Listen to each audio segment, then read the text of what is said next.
And now, the best 60-ish seconds of your week.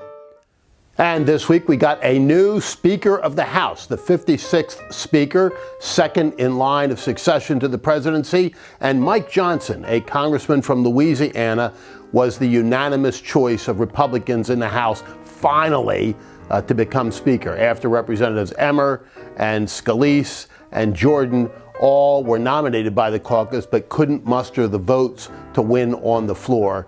Finally, there was a unanimous vote for Mike Johnson. A seemingly interesting choice because he wasn't a senior member of Congress in leadership or the usual stepping stones to the speakership, but he had a quiet, defined leadership style that you saw during his work on the Judiciary Committee. If you've never seen him cross-examine witnesses as a member of the Judiciary Committee, check it out on YouTube or elsewhere. He really does a fascinating job. And he is a dedicated conservative. This isn't some middle-of-the-road moderate.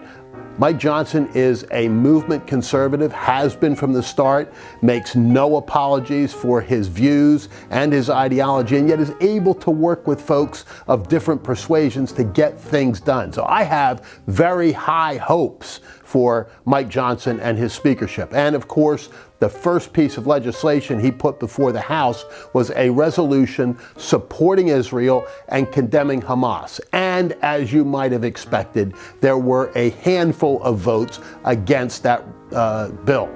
And of course, you had the usual suspects, the virulently anti-Semitic Tlaib and Omar and AOC and the Squad, and a couple of others sprinkled in there like Al Green, who's as kooky as they get, and Jamaal Bowman from New York, we'll get to him in a minute, and one Republican, Thomas Massie from Kentucky, and what the hell he was thinking about, I don't know. He said he thought the resolution would make the situation there worse, and yet he went on to use virtually the exact language of the bill in explaining himself. He said he was pro-Israel and anti-Hamas and condemned Hamas for what they did, but still managed to vote against it. He'll have to explain that to his constituents. But speaking of Jamaal Bowman, he had a few problems this week, although bluntly they weren't the problems he should have had. He was charged by the Attorney General, he is an Attorney General of the District of Columbia, with pulling a fire alarm falsely. In other words, putting in a false alarm, which put a lot of people in harm's way. You remember that he was on his way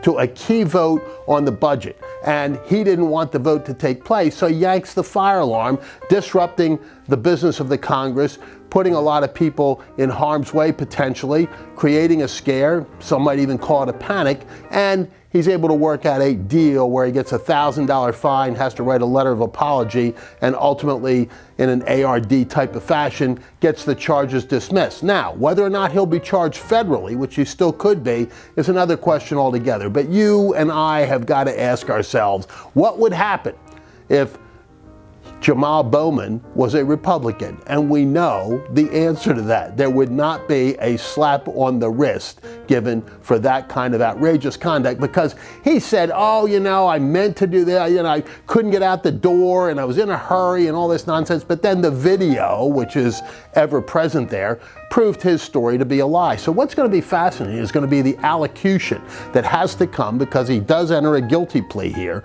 on a misdemeanor charge, not a felony, but on a misdemeanor charge. But the judge is going to have to put him through that allocution. And it'll be interesting to hear what he has to say, because ultimately he has to admit he committed a crime. And of course, we continue to see the tragic and nutty behavior on some American campuses with regard to what's going on in the Middle East.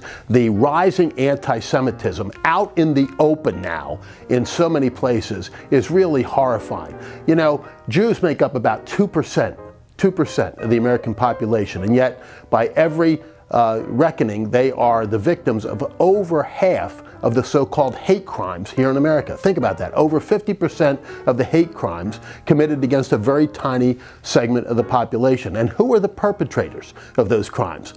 We don't hear much about that. We should. And what we see on college campuses now is increasingly violent rhetoric, to the point where many Jewish students are telling us that they're scared, they're locking in place, etc.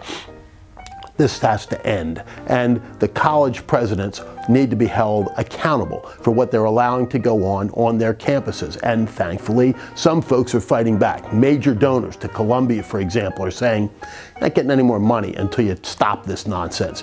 These nincompoops on college campuses who bluntly don't know history and make the crazy charges about Israel being a colonizer and an apartheid system and all this goofy language that they use, failing completely to understand that Jews have inhabited Israel for 3,500 years or so, and that was long before Islam was even created. So history is on the side of the Jewish people.